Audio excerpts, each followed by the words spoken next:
Okay. All right. Good night and welcome to another in our series of our town hall from Belmopan. As usual, before this Hello. is said, let's start Hello. our devotional Good prayer. night.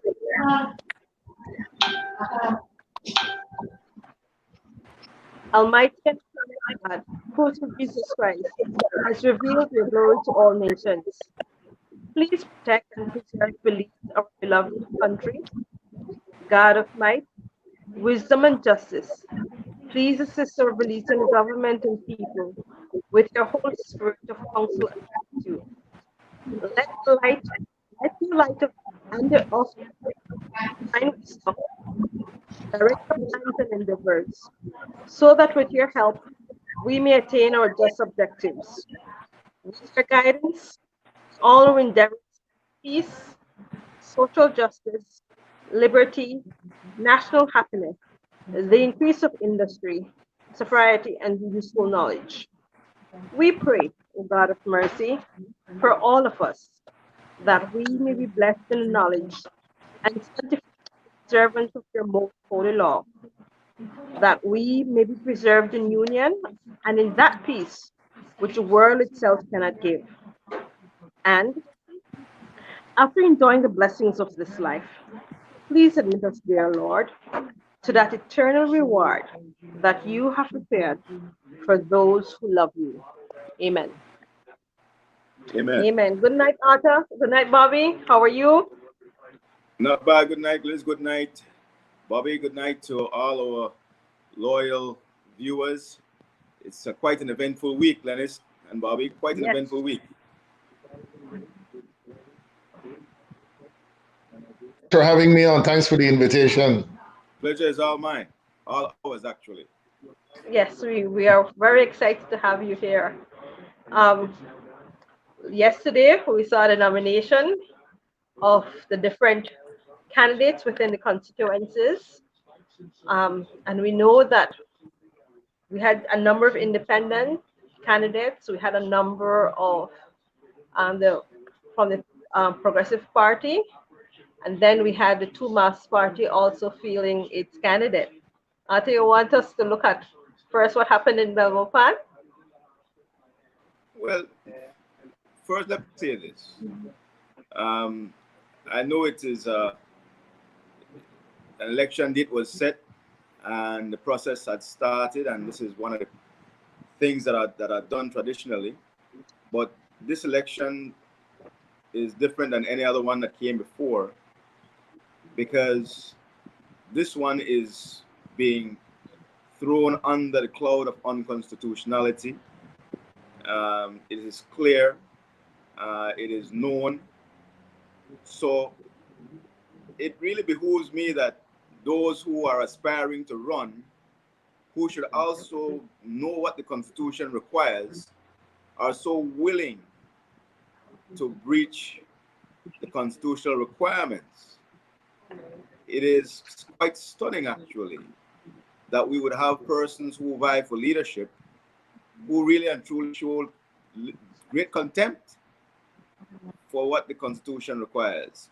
But here we are dealing with these matters. It may be an exercise in futility for them because they will have to do this all over again. But so be it. And I stand in Bomapan, a man who has been involved in politics for the past 20 years, couldn't get it right. that, that despite all that, and despite all the shenanigans, he showed up with somebody to nominate him who was not even from the Bomapan constituency. But again, we have come to expect that from this gentleman. So, par for the course, I imagine. And even yesterday, when all the other candidates were submissive, when the police said only six can pass a certain line, he was the only person who pushed it again and decided that six would not be his limit in this type of climate. He Well, wanted extras. it's in keeping with what they've been doing for the past 12 years.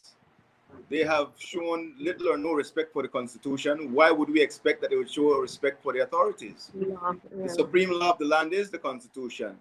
So if you cannot respect that, then who are the police to be respected if the Constitution is not to be respected? And again, it is sad to say, but we as a people have come to accept this kind of lawlessness from those who should be upholding the law and the Constitution, and we have not held them accountable at all. But thankfully, I have with me one of my clients in this case, and I want Bobby to give the Belizean public and our viewers on the town hall, those who are participating and will be participating, some idea and understanding of what it is that the Belize peace movement is fighting so hard to attain. Bobby, I think your mic is muted. You have to take it off mute. Wow, I didn't. This is new to me, folks. So thanks a lot. I've done Zoom before, but this one is a little different. All right. Well, good night, everyone. Sorry, I didn't say. I thought I was being heard. Good night, guys. Arthur, I always give thanks to my comrade and colleague and brother, Paul Morgan, because some 20 years ago when I joined these brothers, he said, Bobby, get you a copy of this. You want to get into politics and serve? And I don't leave home without it anymore. My wife can tell you that it goes everywhere with me. If I'm going to Belize, to Belmopan, it travels with me. And that's what I would want us. And Arthur, I was about 35, 37 years old when I first held it. And I think of so many Belizeans, including those aspiring for office, who probably have never opened it and understand the power that this document holds. And so certainly, as you embark on any journey, you do your homework, you count the costs, you know exactly what it is that you're getting into, what is required, and then you make that first step. And then after that, certainly it's a learning experience as we go. And so as I look back on the 6 times I have run, 3 times in Belmopan and 3 times in San Pedro, Belize Rural South, it's sad that, first of all, you always say, and I always hear this from you, and ignorance is no excuse for obeying the law. You have people, especially those who swear the oath, should know that participating in the election coming up is not right. And I have had the opportunity to tell some of them that are sitting representatives, how can you so blatantly disregard the Constitution and not understand that this particular issue that we're fighting is so important? And so the Belize peace movement certainly came about a couple of years ago as we embarked on the fight to save our country from the clutches of the International Court of Justice. That's how it came about. It was a discussion between myself, Paul, Godwin, Hubert, that there was a need to take that particular campaign and make it non-partisan, non-political, and more patriotic, because it really was a national issue.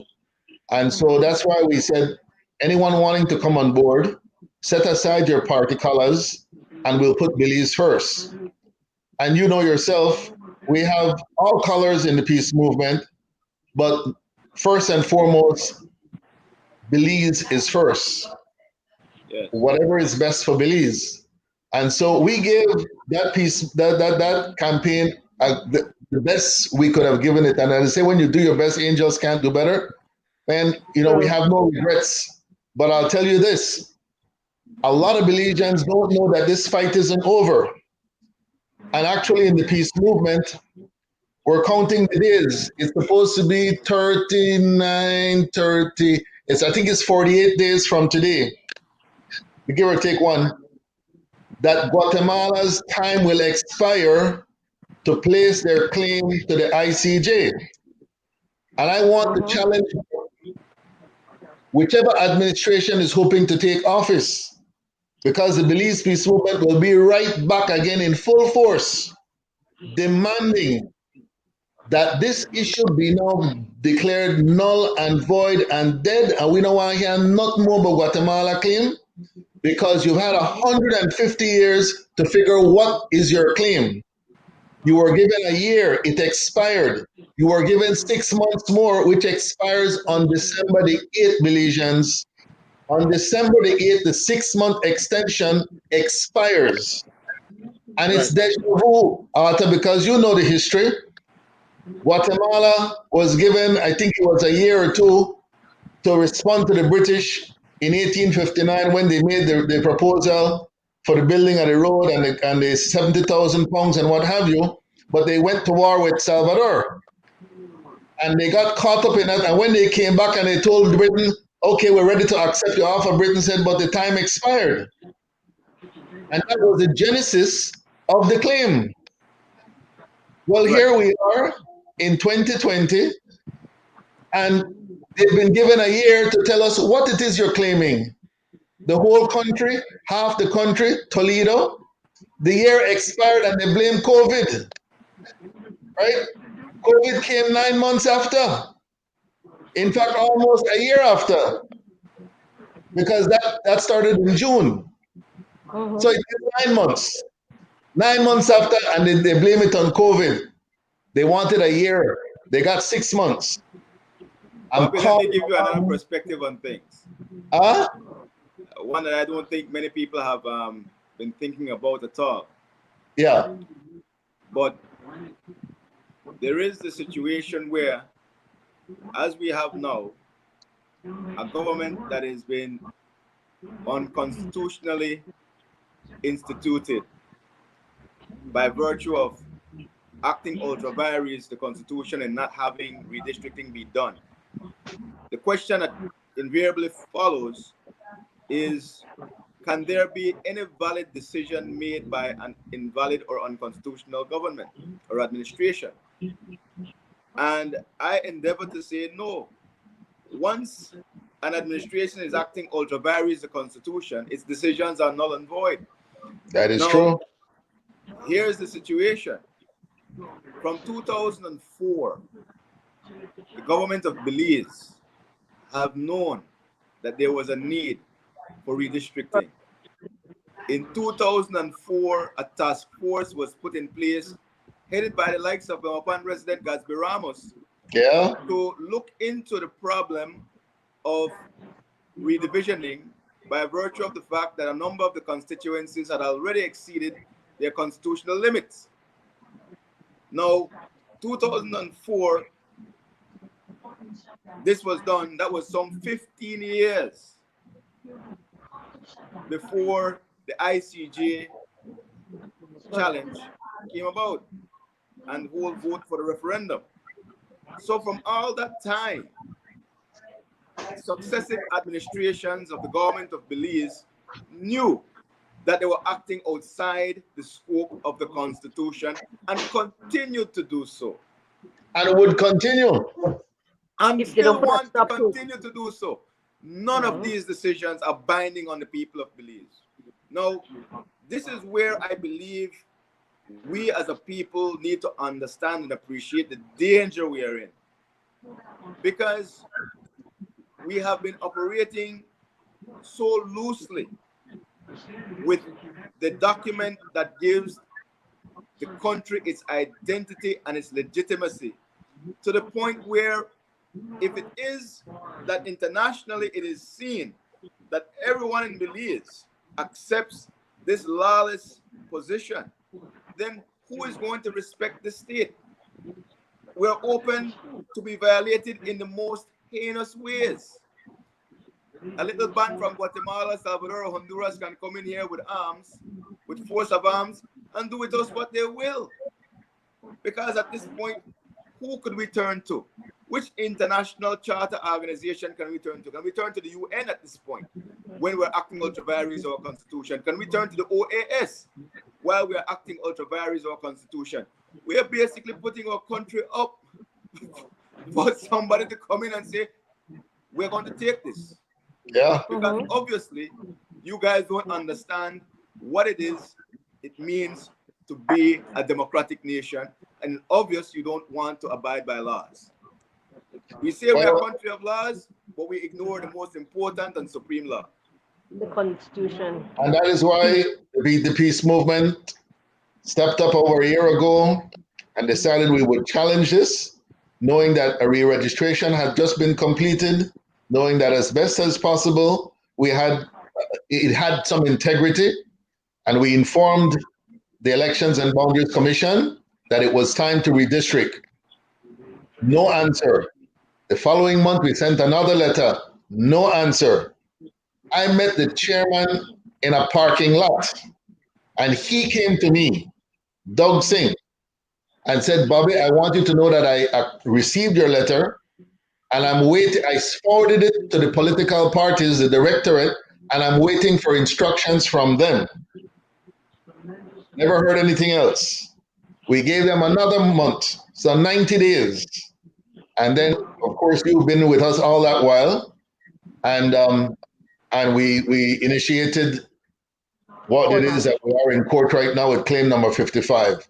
It's been a year, Arthur. October, we made the first 1 year. And it goes against the popular narrative that the opposition party, they changed the name, you know. I think the name Blue. they can't. I mean, there's someone be like the UDP, they change BLU, they take out one whole letter after the word. So they're not Blue. so they are saying that this matter just came up the other day. We waited so long to put this matter before the court. We did not seek an urgent hearing of the matter. Man, there could be nothing further from the truth. Nothing further from the truth. And I want to go back to something you were saying earlier, because that challenge to the ICJ that the peace movement brought forward, sad to say, was hijacked.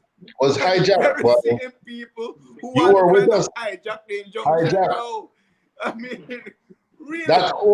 We had that whole case. In fact, we had paid the attorney from Trinidad, right? We couldn't come up with all the money. But man, we had that whole case and they hijacked it. Well, we said, you know what? We were hoping their intentions were honorable, right? Yeah. We will let that rest. But that whole filing to show that the special agreement was unconstitutional, yes. Right? And we had been giving, people don't know, Arthur, I have proof that from 2012, we were touring the country giving presentations on why we should vote no to the ICJ and showing that the special agreement was unconstitutional and we should not give it any legality by participating in an unconstitutional referendum.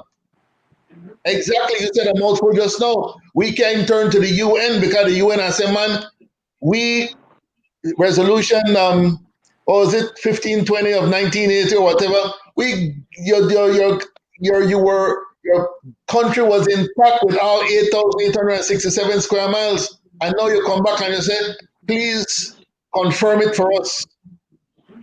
It is so ridiculous, so damn stupid. But certainly, and so, Rata, I tell you, I wouldn't want to be any other place with any other group other than the Peace Movement Patriots in this fight. And my brother, I am so proud, so honored that you stepped up to defend, because all the other attorneys we asked and they turned us down. We realized that, I said, before country. Exactly, Glennis. Exactly. And when are we going to start putting country first? Before, yeah. I can tell you, the peace movement is putting beliefs first, no matter what. No matter the licking we take, the criticism we take, you know what? There comes a time. And that's why they're afraid now, because at last, like what Arthur said, since 2004, when they were told in the task force report, you must redistrict, but they didn't do it. How many elections have we had since then that are unconstitutional? And they want to kick the can down the road further were it not for this little group that said, no, we're not going to allow you to do it. Now they're trying to get their people against the peace movement. Like if we're the bad guys, when all we're trying to do is defend our constitution and have our leaders respect it and give it the respect it is due. So no, man, I met with my brothers today, man, and I'm so proud. I'm humbled to be among these giants. Every time I am around them, I learn so much more, and this is always with us, Arthur. This good book here, man, you stand by this Belizeans, we wouldn't be where we are today. And I would want Bobby and Glennis to invite our viewers to participate. Give us your questions. And while you're at it, if you have a copy of your constitution, get it out, because there are 3 provisions in that constitution that I would want our viewers to turn to if they have one. Okay. Section 84, 85, and 86. Very important for tonight's discussion, because at the end of the day, we need to understand what really is the position and what can and cannot be done in this situation. Wednesday, we go to court. Yeah. Before we go to the Supreme Court, which is the entity in the country charged with the responsibility to safeguard the Constitution and to interpret its provisions for the benefit of the Belizean people, irrespective of all other branches of government.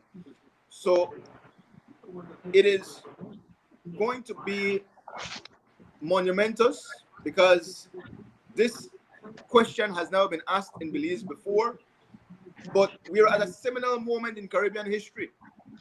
We look across the hemisphere and look to the bookend Caribbean nation, the other landlocked Caribbean nation, Guyana, who is going through a situation that we may find ourselves in if we don't get it right. Exactly. At this point, having casted their votes, the Guyanese people still do not have a properly constituted government. And the reason for that is because the Constitution was not being followed. Right. So here we are. We know what the ramifications of acting ultra vires and unconstitutional will be, because the very same people, Glennis and Bobby, who are clamoring to go to the polls on the 11th of November, should they come up short, will be the very same people going to the courts and saying, please, that election that I took part in was not constitutional. It should be nullified. We need to do it over. Sore loser.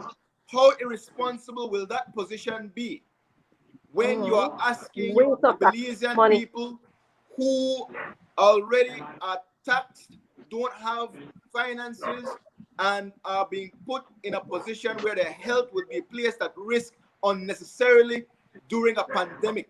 You are basically telling them, come and vote November the 11th, even if your vote will not count for nothing, and then come back and vote again. Expose yourself once more to danger. We will not go for that. And I'm happy that the peace movement is standing firm and in the interest of the Belizean people and the Belizean public, to ensure that when we do go, we go under the cover of legality and constitutionality, and not this lawless farce that these people in the red and the blue want us to do.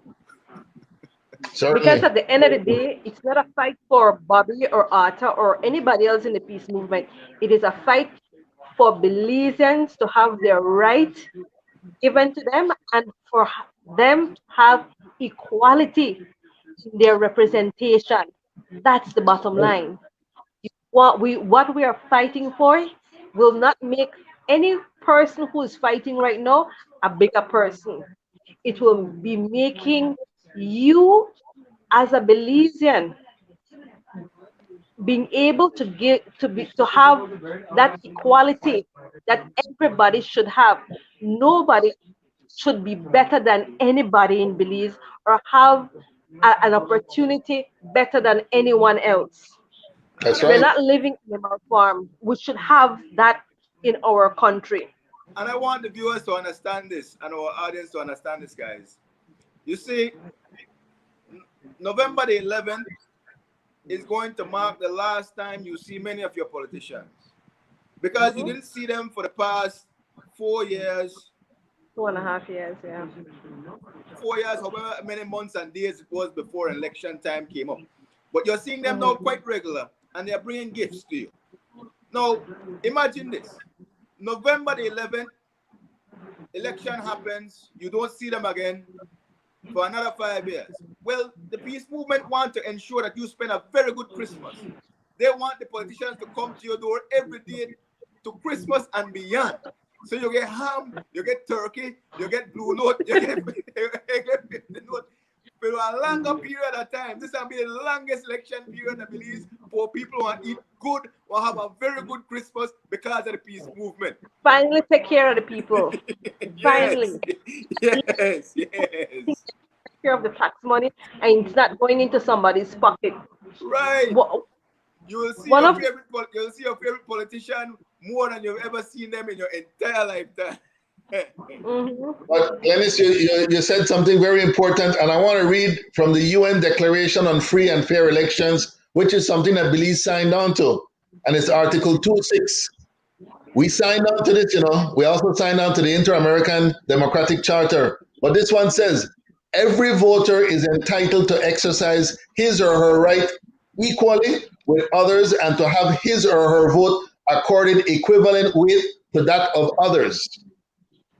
We have not been practicing this. Right. We have not been practicing this, and we sign on to these international conventions, and just like UNCAC, we keep kicking them down the road and call it when we need it, if it suits us, and avoid it, forget about it when it doesn't, and most of the time it forgets. What is more shameful about it, Bobby and Glennis, is this. Belmopan, the capital of the country, the seat of parliament, is one of those constituencies where the people are not being given their constitutional right to have their vote be as equal as the votes of persons in Belize City and other places in the country. I mean, Belmopan. So if democracy is not being practiced in Belmopan, if the constitution is not being respected in Belmopan, where else will it be respected? This is the capital of the country, man. This is the seat of knowledge, the capital where university is. And you have a representative who I believe could read and write, but obviously has never read his constitution. I know he likes to jump up and get on a mic and sing "Not One Blade of Grass," even though he surrendered the whole of the SARS without one gunshot. But man, please, man. Yeah. People that you understand what your responsibility is as area rep, because obviously you cannot, and I'm talking about the sitting area rep, you cannot properly represent the entire constituency of Belmopan, especially when you have admitted that you've had to take money from criminals to carry out your duties according to you. Exactly. So if the size of the constituency is so large that the monies you get from the House of Assembly is not enough to satisfy the constituents, and you have to resort to criminal behavior, then it's obvious, man. You should have been the first one in line to say, man, split this thing in half. Exactly. Should have been the first one. Arthur, you have a couple of comments. Miss Trapp, Mr. Wade, and Mr. Young all sends greetings and good night to everybody. Good night. Good night, Miss Trapp. Looking forward to seeing you very soon. Good night, Michelle. We're looking forward to next week Wednesday. Yes, and then likewise from Miss Cook. However, you have Kayla Price Musa Fonseca. Main Trump on redistricting another time. For people, only hope is a new leadership now. Poor people have to understand that there is a long haul. This is not just at election time. We are fighting for the poor so that everybody can be equal. Well, So the reality of it, and allow me to answer Ms. Kayla Price Musa Fonseca. Understand this. If you have leaders or so-called leaders who are willing to go against what the Constitution requires, that is the clearest indication of corruption that you can get. And where you have people who are willing to so blatantly do corrupt acts, can you be sure that your interest will ever be served? Because if they do not serve the Constitution and uphold the Constitution, then they're telling you that you have no rights. Because all the rights you have as a citizen of Belize is enshrined and guaranteed by that very Constitution that they seek to disrespect. So when you say, let them go ahead and have an election, what you are saying, to hell with me and anybody like me. My rights will be trampled on and I'm okay with it. Well, I'll tell you what, my dear, I am not okay with that. In the peace movement, we're not going to stand by idle. We're not okay with that either. Mr. Garden Young is asking about the Constitution. He wants to know how he can get a copy. I got mine from Print Belize. I'm not sure. Print Belize too. So I'm not sure, Mr. Garden. Print Belize is here in Belmopan. I think you can call them, but if you are truly interested, I can, by the next show, find out the price of it its going rate right now, and I can tell you more or less, find out from them how they can get it to you depending on where you live. Well, I'll tell you what, online, the most democratic invention that mankind has ever made is called the internet. It's online. It gives everybody equal access to information, and the Constitution of Belize is available on the internet free of cost at your fingertips whenever you so decide. All you need to do is go to Google, Yahoo, Jeeves, whichever search engine you use, and type in Constitution of Belize, and it will come up, and it's all there. I think those some people like me. I like the hard copy in my hand. I like my copy. I like highlight it, mark it, everything. So I guess that's what they are. So yes, it's there, but we will still try to find out for you and give you that information. Yeah, the last time I paid, I think it was $20, Glennis, but that's been a few years ago. I know. That's why I didn't want to say, because I know it may have gone up, and I'm not sure what the prices are at this particular time. Then Mr. Valeria says after that he wishes that he could have transferred his vote. Well, come live in Belmopan, and then next year we can arrange that. But we want to do it legally, so just make sure you live in Belmopan. And it's a very good point that is raised by that question, and I'll come to this, because this is exactly why they don't want to do what they need to do, guys. And Bobby and Glennis, let's face the facts. Thousands upon thousands of dollars has been spent to move people from constituencies where they live to vote in constituencies that they do not live. They do not live. It has been done in Belmopan for many, many years. This is how the sitting area rep maintains his seat of power. He does not service the people of Belmopan, does not represent them, but he gets by with doing that by bringing voters from Kaya South. Now, what does a redivisioning do? A redivisioning will split the constituency, and those people who he brought in may not be able to vote for him because they may be on a different side of the line. So he's fearful. He don't know how this thing will come down. This is the reason why they want to steer the process. But they had 12 years to do that. They had 12 years to do what was necessary to put the lines the way it would have benefited them the most, but they didn't do that. So now we have the best possible situation for the people of Belize. The best possible situation where the public servants who are tasked with the responsibility to redraw the lines would be able to do so without the fear of losing their jobs for offending some powerful minister whose division may be less advantageous to them after the process is done. This is the first time in a long time that true democracy, free and fair elections are going to be given a chance in Belize. And trust me, people, under Section 86 of the Constitution, there can be only one outcome to this. Because if it is not done now, there will be a litany of litigation coming after. And nobody wants to open the floodgates of litigation after an election, which will basically prevent a government from being formed.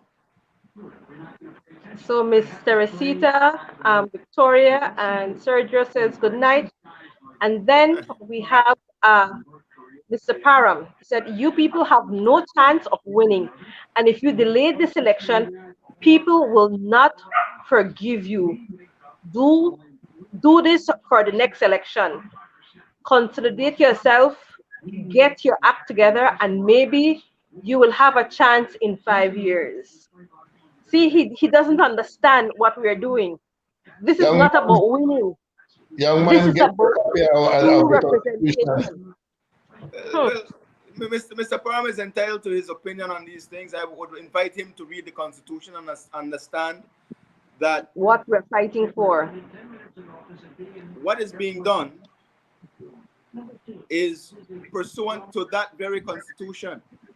And if it is not done, we will have an even worse position going forward. If you think what has happened in the past 12 years was bad, if this is not done now, what's going to come in 5 years is going to be worse. And I certainly won't want to be here having Mr. Parham and his family come to me and say, where were you to have stopped this from occurring to us? I will be able to tell you, Mr. Parham, I was here in the fight with Mr. Lopez, with Mr. Enriquez, with Mr. Morgan, with Mr. Smith, with Mr. Jones, and all the other patriots fighting to ensure the Constitution of Belize is respected, because that Constitution is you, that Constitution is your mother, it's your father, it's your aunt, it's your uncle, it's your son, it's your daughter, it's all of us and our interests. That's what we are fighting for. Okay, and Mr. Young, yes, I agree with you. No problem, you can always get in contact with me. Mr. Gonzalez.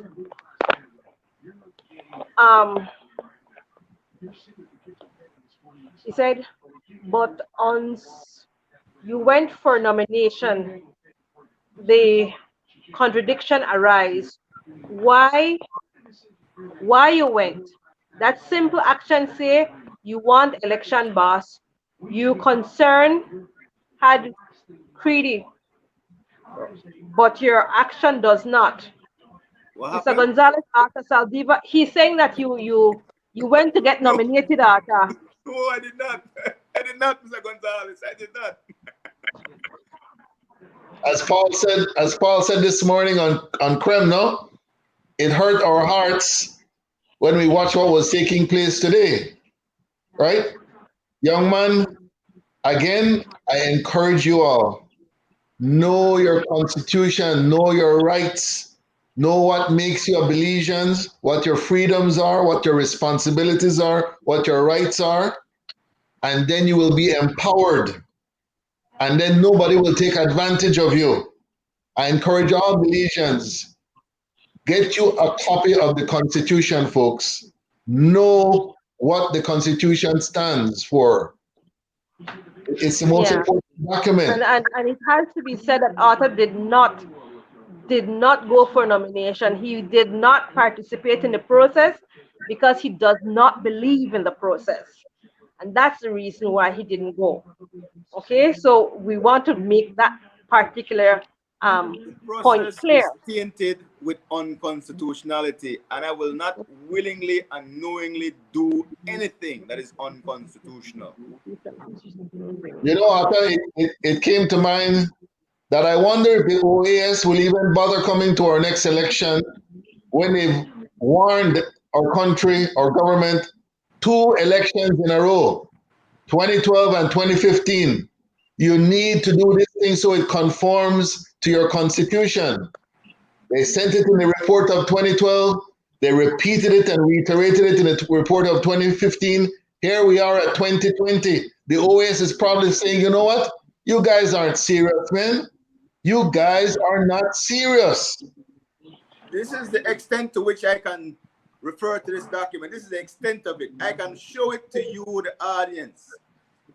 This is the experts' report on the state of our democracy as it relates to the composition of constituencies in Belize. It will be featured for the first time on Wednesday in the court of law. Thereafter, it will be open to the public. But what this says is not in line with what the government of Belize is presently doing. How many pages did that report constitute? 60 something? How many Because it pages? looks like, yes, Quite a lot, Lennis, quite a lot. it looks a lot. So he looks like he was very thorough, and I'm hoping that Very thorough. Look, this is the expert's report. If people will take time out to understand the importance of redistricting, just punch it in on Google and you'll see how serious other countries take it. There's all kinds of citizens commission, independent, just watching redistricting and making sure that their leaders aren't going to do things they shouldn't do. It is a serious matter. And you want to know something, people? In the great United States, one of the oldest democracies in the Western Hemisphere, Ms. Trapp says elections it's have 60. been stopped and postponed for redivisioning in the great United States of America. Elections have been stopped and postponed. In Australia, stopped and postponed.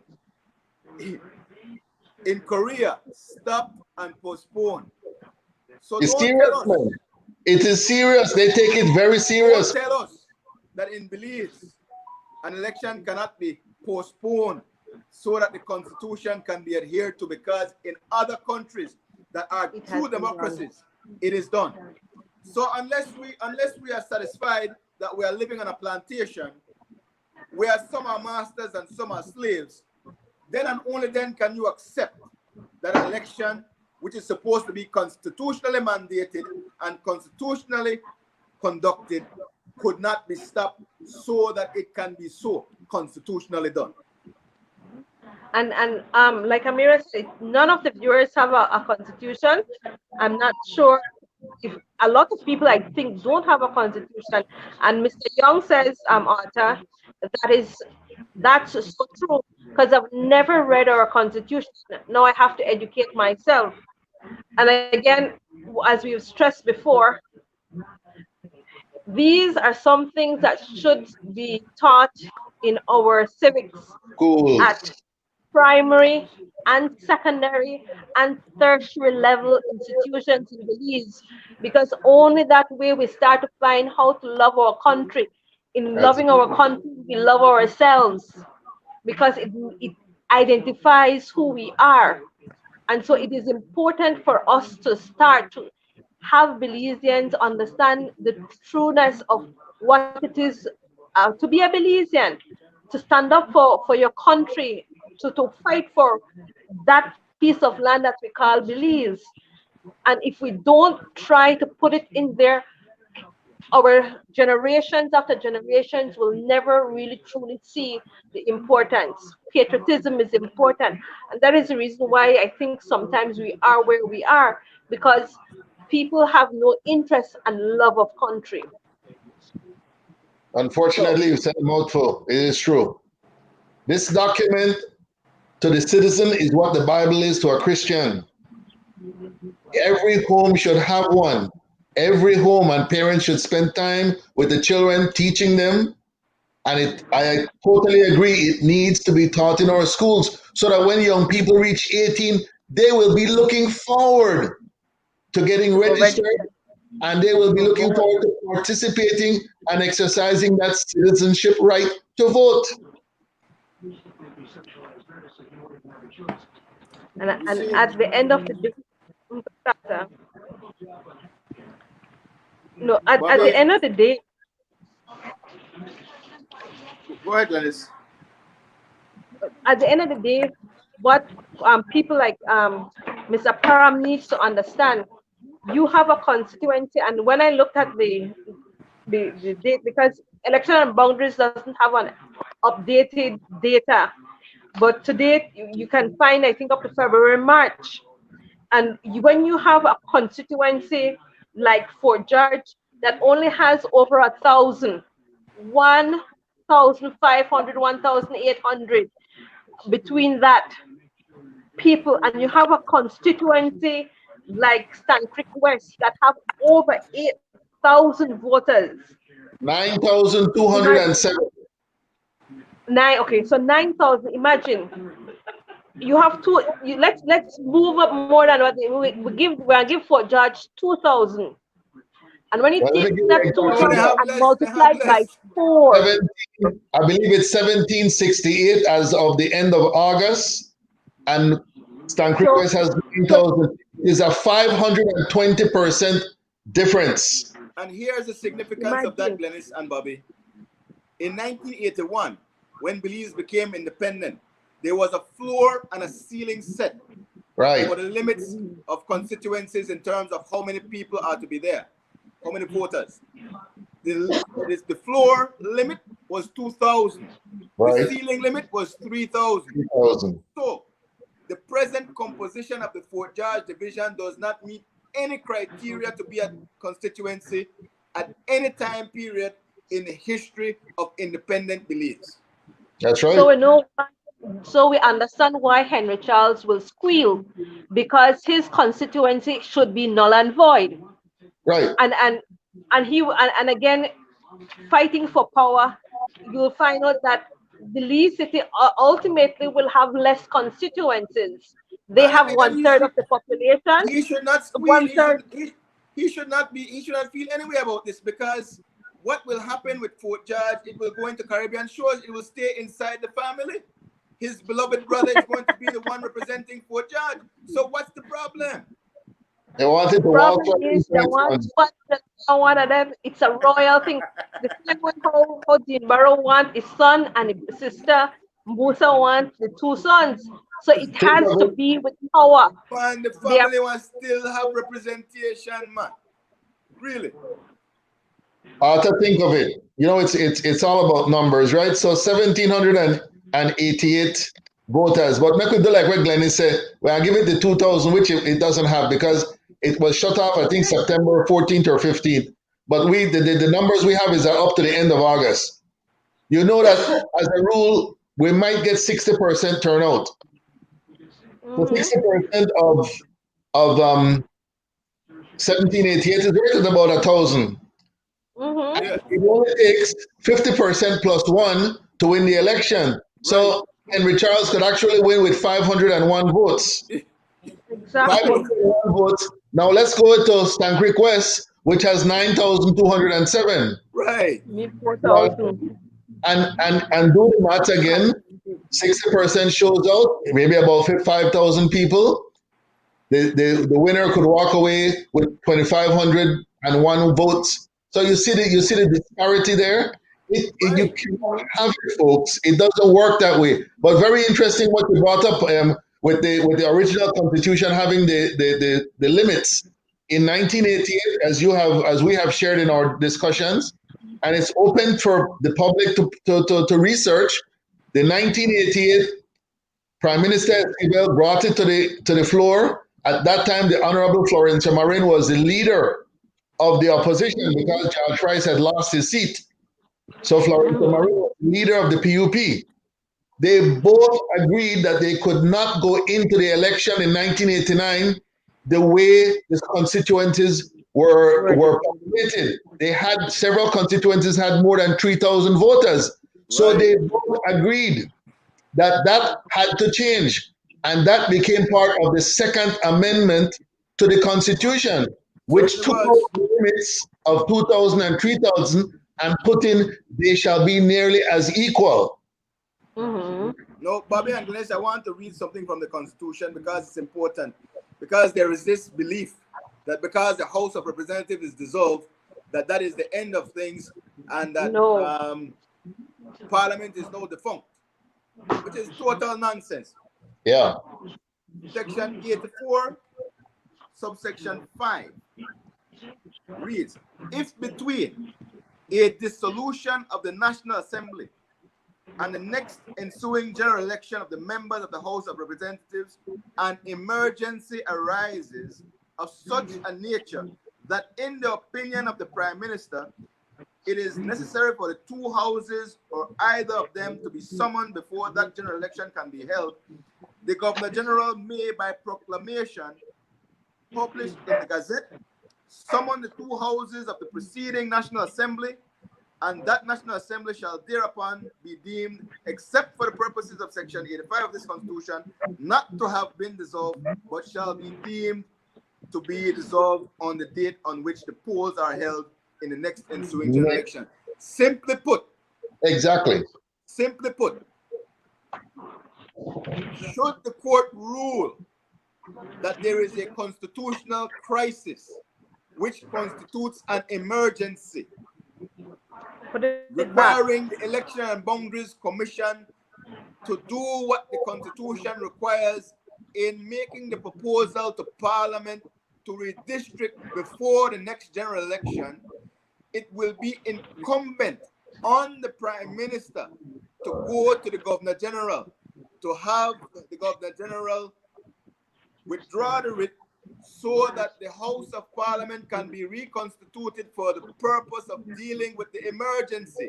That being the redivisioning of the constituencies to bring the country and the constituencies in the country into constitutional alignment. Once that is done, then the polls will occur in the next election, which is the election that was postponed on its new date. And I'll give you the next provision which allows for that.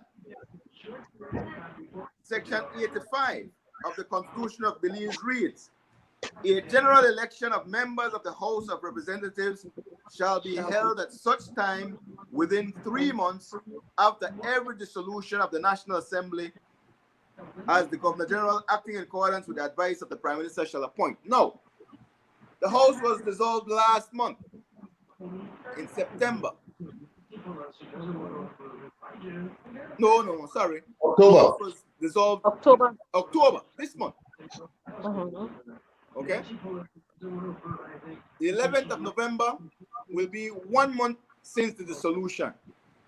The election can be called within 3 months. So there is still 2 months outside within which the election can constitutionally be called. Anywhere. So what does that mean? It means then that a constitutionally mandated election can happen within the parameters of the Constitution, irrespective of this dissolution, within its regular time frame, even if an injunction is granted by the Supreme Court of Belize on Wednesday. Right. There will be no real delay, only a change of the date within the 3-month parameters. There is a 3-month limit after the dissolution of the House that an election can be held. And I will tell you that the experts have stated that a redivisioning can be done in a matter of hours. Hours, people. No months, no weeks, no years, hours. You see, Arthur, they've been trying to tell the people, deceive the people, the way they used to do it years ago, that you have to walk all the constituencies and try to figure out how you are redivision. I said it 7, 8 months ago, and I called out the former chair of the Elections and Boundaries that he was being disingenuous because he's the one in an interview. They can look it up on Channel 7. He said that's going to be a lengthy process. It could take a year or 2. And I said, you're not being truthful. Technology that exists now that could have that thing be done in days, if not a couple of weeks. And the special report will be proven that what we were saying all along is the truth. It can be done, and it will be done because we're not going to back down.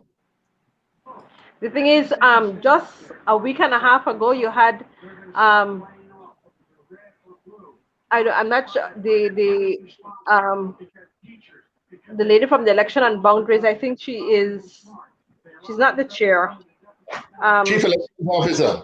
The chief, yes, the chief. Yeah, Chief Elections Officer. She came on television on the news to say that the reason why it's so hard it's because when you try it that way, it runs through people's houses, or half of the house in one division and next half.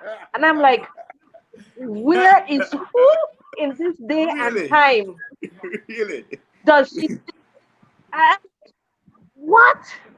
This lady, imagine these are the people we have at the helm of our election and boundaries to talk these type of things and honestly believe that people in this day and age believe things like that. It's ridiculous. And the thing is, Well, she went on news. coming for her. She has a surprise when she sees the special report. Man, listen. Mr. There will be no acceptable excuses at this point. Exactly. Because again, the train has already left the station. It's before the court. That process is not going to be stopped. It's not going to be withdrawn. It's going to go its course. And again, listen, in some countries, people die for the right to vote. Mr. Mandela went to jail. Mandela went to jail for 27 years. And when he came out, he did not seek to do anything unconstitutional. He did not seek to punish his oppressors in any way, shape, or form. He abided by the rule of law. So why is it that in a country where we did not have to shed blood for our democracy, that we don't respect it? The leaders who are supposed to be the ones to set the example don't respect it. Well, I'll tell you what. Those days are over. This is 2020. It's not only been a year of change and it has not only been a year of change, it has been a year of great upheaval. Many things have been turned on its head in 2020, and this is just another one that's going to be turned on its head for the benefit of the people. My last provision from the Constitution that I want to share, and I will put these provisions up on the page so that our viewers can go back, read them, and understand what is being said. But I want to take the time to read it and explain it. Section 86, because this is where the mischief will be made. Because the very same politicians who want you to endorse an unconstitutional election will come and they will want to fleece the treasury of the nation by taking to court the fact that they were participating in this unconstitutional farce of their own volition. It will be your taxpayers' money that they will seek to get to reimburse them for what they have spent. Section 86 says, any question whether A, any person has been validly elected as a member of the House of Representatives or validly appointed as a senator. I won't read the other provisions because it doesn't apply, but that one does. Shall be determined by the Supreme Court in accordance with the provisions of any law. So the Supreme Court has the jurisdiction and the power to determine whether any person has been validly elected to the House of Representatives or validly appointed as a senator. What does that mean? It means in this context that where we know that, for example, in Bamapan, the number of voters in Bamapan exceeds the constitutional limit, that the person who wins the election in Bamapan will be challenged legitimately as being elected unconstitutionally. Therefore, he was elected invalidly. So all the person who loses the election will have a right to sue. And when they sue, They will be suing the state. They will be suing you. So your $100 you get, your $50 you get, will then translate to thousands, if not hundreds of thousands of dollars in the pockets of the same people who are telling you, come vote, go vote, go vote. The country will be made poorer. Will be made poorer for them making you an accomplice to their little illegality and unconstitutionality. Is that what you want? Is that what we want in Belize? To continue to have politicians fleece the nation without accountability? We don't want that. I am tired of seeing my country and its people being taken advantage of by people who claim to have your interest, when the truth of the matter is they are showing you in front of your face that they don't care about you, they don't care about your family, they don't care about your community, and they sure as hell don't care about our country.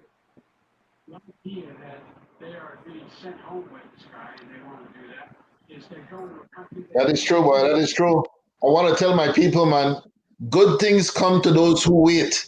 What's a couple months to wait to get it right? Have a little patience. Have a little patience, and we'll get through this, and we'll do it the right way. And then we can start true national development, true representation, true productivity, true sharing, equal sharing of the nation's resources. That's what fair representation brings.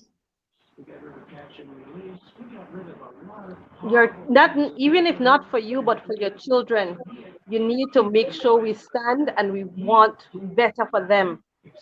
And that is the reason why we fight today, so that they will have a better tomorrow. Amen. Amen.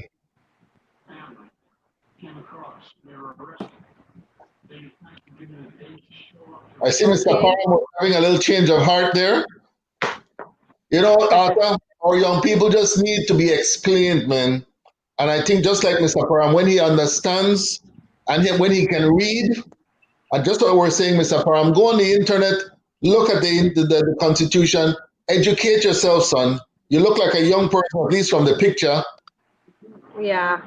People just need to be educated and understand the true power that lies within each of them. And certainly, like what Glennis said, this is about their future. We have a responsibility as parents and as elders to leave Belize in a better position for them to benefit down the road. We can't continue down the way we're going. It's going to get worse. Arthur, I'll share this with you all and I'll share it with the public. You know, at the court case that we had in February, I believe it was the last time or the second to the last time. You know, the former chair of the elections and boundaries, because we're all Belizeans, we're friends. You know, before court start with a talk and exchanging ideas and looking at the state of our nation. And you know, Paco is my witness. He stood right there and we heard the elections and boundaries former chair say, we're on the brink of a failed state. Those were his exact words. And Corona never come in yet. Corona had not come in yet. And here is a gentleman who has been in the belly of the beast and who knows. And I admired him for saying that. And that's when I saw that he resigned. I said, Doug Singh, they jump the ship before he sink. Because he knew that we're on the brink of a failed state. So unless we get it right, unless we respect the Constitution and follow it, we are on a train going to right into a dead end wall, and it's going to take all of us down with it. No, man, let's get it right. Let's do it right. And I want to say this, Bobby and Glenn, because a lot of people might not understand and appreciate what's taking place. But these transitions are by design, right? The People's United Party at this particular point, Johnny Briceño Party, feel 100% sure that they will come out on top in the polls. And they very well might. Whenever the election is called, they very well might. But understand that this is by design. Because when the faces change in the house, people become relaxed. They become less tense, less alert. There's a honeymoon period, there's a cooling down period. So all the tension built up over the 12 years of neglect, abuse, and oppression will be released a little bit, reset, until people begin to realize that just new faces, same situation. This is designed to keep our people pacified but not satisfied. This is designed to keep our people off balance and not active in pursuing the goals of development and national upliftment. At this particular time in our history, we can ill afford another do-nothing administration that will just sit idly by while other countries advance around us and our treasury is depleted and our infrastructure and our ability to create wealth in this country become more and more diminished. Let's not fall for the okie doke, because that's what this is. It's the old-fashioned okie doke. The red and blue has been conspiring together to keep us back, keep us poor, keep us down. And this is just another part of their game. We are not playing it this year. We are not playing this game this year. The Constitution will be respected. Those two parties have never adhered to the Constitution. They are not governed by the Constitution. They are parallel to it, and they believe that they're above it. It is time for them to understand.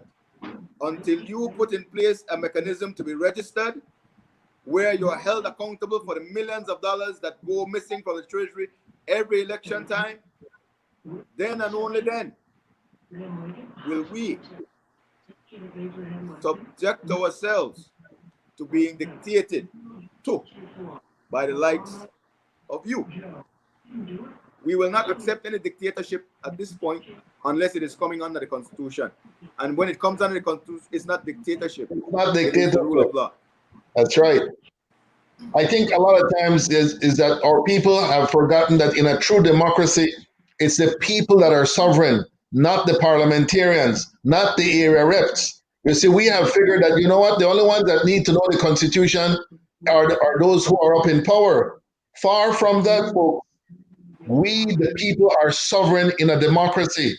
And a democracy starts with free and fair elections. That is the bedrock of a democracy, of a healthy, inclusive democracy. You must have free and fair elections, which produces fair representation, which eventually creates fair allocation of resources to the entire country so that every voter benefits equally. Have a little patience, Belizeans. Mr. Parham, believe us, just have a little faith, son. Things will get better if we follow the rule of law. But if we don't, we will continue down this road and become a lawless society, which we're already becoming. I think this is a turning point, like what Rata said. This is the reset button. It's the reset year, the beginning of a new decade.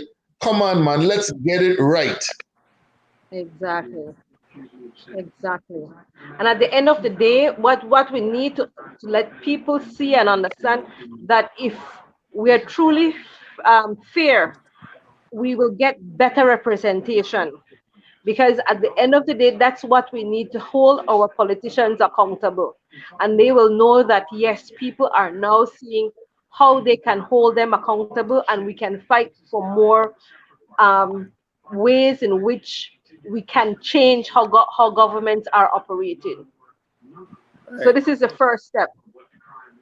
We're not a country where we elect kings and queens to the House of Parliament. We elect our peers. They are our equals. And the laws that govern us should also govern them. Right. So unless that is the case, we're not accepting it. So we tell them now, forget about your campaign. That's not important. Forget about your election. That's not important. What is important is the rule of law and you following the Constitution And once that is done, you will be able to campaign and you will have an election. The quicker we do it, the quicker that happens. Exactly. Why fight the process? Follow the law. It's easy. Dennis, take us out.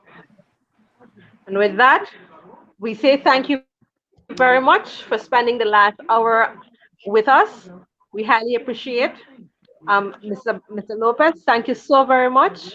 It is Yeah. important for people to understand, and we're hoping that when we come back next week, Thursday, it is with some better news. We're looking From forward to it. We're Looking forward to inviting next all week, Thursday, Belizeans guys. to tune in. yes, it will be something to celebrate. I'm hoping, and I'm praying because I know that justice will prevail.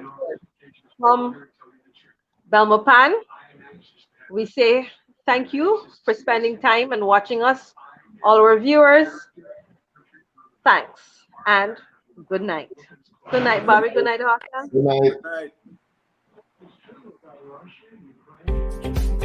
right.